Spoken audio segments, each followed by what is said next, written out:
আসসালামু আলাইকুম। কুকিং হাউজে সবাইকে স্বাগতম জানাচ্ছি। খুবই সুস্বাদু ধুন্দুলের একটি রেসিপি নিয়ে চলে এসেছি। আজকে তৈরি করব রুই মাছ দিয়ে ধুন্দুল ভাজি।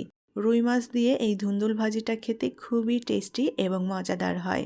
সাদা ভাতের সাথে এই ধুন্দুল ভাজি হলে আর কিছুই লাগবে না, এটা দিয়েই ভাত খাওয়া হয়ে যাবে। প্যানে পরিমাণ মতো তেল দিয়ে দেব। আমি এখানে আগে থেকেই মাছে হলুদ লবণ মেখে রেখেছি, আর এখানে আমি রুই মাছের পেটি নিয়েছি। শুধুমাত্র পেটির অংশটাই আমি এখানে ছোট ছোট টুকরো করে কেটে নিয়েছি। এখন এই মাছগুলো তেলের মধ্যে দিয়ে আমি ভেজে নেব। মাছগুলো আমি একটু লাল এবং মচমচে করে ভেজে নেব। এখানে গাদা পেটি মিলিয়েও রান্না করা যাবে, আমি শুধুমাত্র পেটির অংশটা দিয়েই রান্না করছি। মাছগুলো এপিট ওপিট উল্টে দিয়ে খুব সুন্দর করে ভেজে নিতে হবে, আর একটু মচমচে করে ভেজে নেব মাছগুলো। ভাজির জন্য এভাবে একটু মচমচে করে ভেজে তারপরে এই ধুন্দুলের মধ্যে দিলে এটা খেতে খুবই টেস্টি হয়। এখানে রুই মাছের পরিবর্তে অন্য যে কোনো মাছ দিয়ে রান্না করে নেওয়া যাবে। এপিট ওপিট উল্টে দিয়ে আমি মাছগুলো লালচে এবং মচমচে করে ভেজে নিয়েছি। মাছগুলো ভাজা হয়ে গিয়েছে, এখন তেল থেকে তুলে নেব। এখন এই তেলের মধ্যে দিয়ে দেব কালো জিরা। আমি হাফ চা চামচ কালো জিরা নিয়েছি। আর দিয়ে দেব পেঁয়াজ কুচি। ছোট সাইজের 2টা পেঁয়াজ কুচি নিয়েছি। বড় 5 কোয়া রসুন কুচি করে নিয়েছি।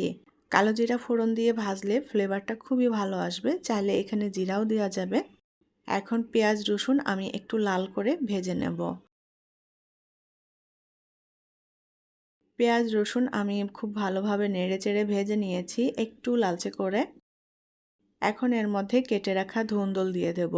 আমি এখানে মিডিয়াম সাইজের 7টা ধুন্দুল কেটে নিয়েছি। এখন ধুন্দুলটা দিয়ে খুব ভালো করে নেড়েচেড়ে মিলিয়ে নেব পেঁয়াজ রসুনের সাথে। মিডিয়াম আঁচে ধুন্দুলটা ভেজে নিতে হবে। এখানে কোনো পানি দিতে হবে না, ধুন্দুল থেকে যে পানিটা বের হবে এই পানিতেই ধুন্দুলটা ভাজা হয়ে যাবে, সেদ্ধও হয়ে যাবে। লবণ দিয়ে দেব স্বাদ মতো। হলুদের গুঁড়া দিয়ে দেব কিছুটা। আর দিয়ে দেব ধনিয়ার গুঁড়া। সুন্দর করে নেড়েচেড়ে মশলাটা মিলিয়ে নেব। এখানে আর কোনো মশলা দেব না, এই মশলাতেই ভাজা হয়ে যাবে। কাঁচামরিচের ফালি দিয়ে দেব কিছু। ধুন্দুল ভাজিতে আমি কাঁচামরিচটা একটু বেশি দিই, একটুখানি ঝালঝাল হলে ভালো লাগে, যেহেতু ধুন্দুলটা অনেক মিষ্টি। সুন্দর করে নেড়েচেড়ে ভেজে নিতে হবে, আর ধুন্দুল থেকে যে পানিটা বের হয়েছে এই পানিটা সম্পূর্ণ টানিয়ে নেব।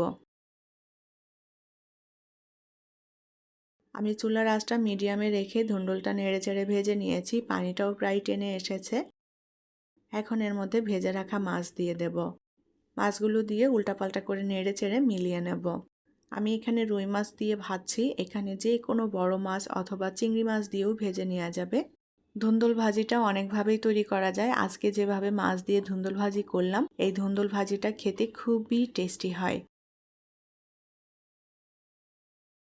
মাছ দিয়ে ধুন্দুল ভাজি হয়ে গিয়েছে, এখন নামানোর শেষ পর্যায়ে এর উপর দিয়ে কিছু ধনেপাতা দিয়ে দেব।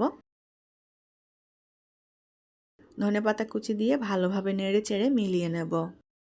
ধনেপাতা দেওয়ার পর আমি আরও 1 মিনিটের মতো ভেজে নিয়েছি ধুন্দুলটা। রুই মাছ দিয়ে ধুন্দুল ভাজি হয়ে গিয়েছে, এখন এটা নামিয়ে পরিবেশন করব। তৈরি হয়ে গেল রুই মাছ দিয়ে ধুন্দুল ভাজি। অসম্ভব রকমের টেস্টি এবং মজাদার হয় এই মাছ দিয়ে ধুন্দুল ভাজিটা, আর এটা সাদা ভাত দিয়ে খেতে দারুণ লাগে। আশা করছি ভালো লেগেছে আমার আজকের ধুন্দুল ভাজি। পরবর্তী রেসিপি দেখার আমন্ত্রণ জানিয়ে বিদায় নিচ্ছি। আল্লাহ হাফেজ।